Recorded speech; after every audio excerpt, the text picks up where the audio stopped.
В этой маленькой деревне, где проживали как пожилые люди, так и молодые семьи, страдали от постоянных набегов волков. Хотя точное количество волков было трудно определить, некоторые жители жаловались на утрату домашнего скота, пропадали куры, козы и другие животные. Ситуация была неприятной, и в ответ на это в деревне были организованы охотники, решившие приструнить волков. Во время охоты им удалось поймать 2 хищников, которых они поместили в клетке.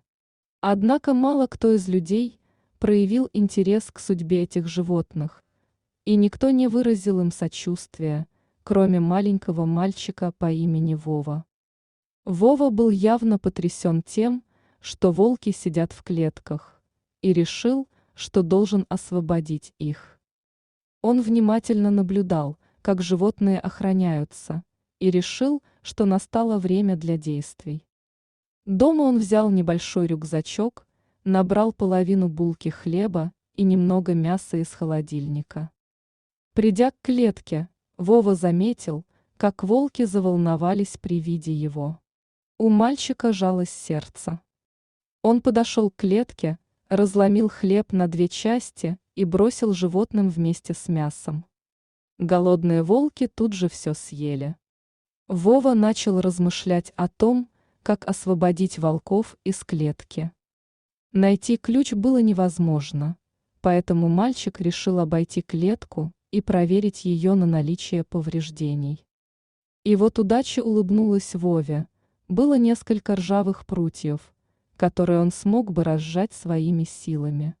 Вернувшись домой, Вова начал ждать момента, когда наберется смелости, чтобы открыть клетку.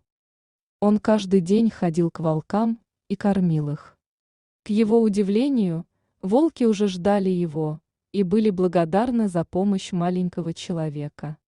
Когда Вова собрался с достаточным количеством смелости, он решил украсть у своего отца инструменты. Мальчик подошел к клетке волков и отодвинул прутья.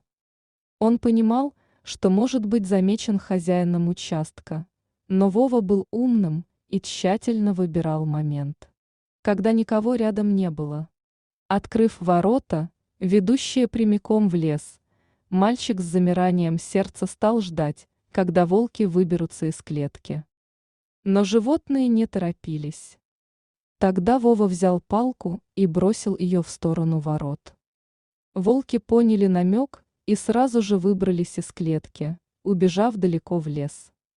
В тот вечер все население деревни было озадачено вопросом о том, кто мог открыть и выпустить опасных хищников. Вова никому не признавался, и главное, что набеги на домашний скот прекратились. С тех пор прошло уже 2 года с тех пор, как мальчик спас животных.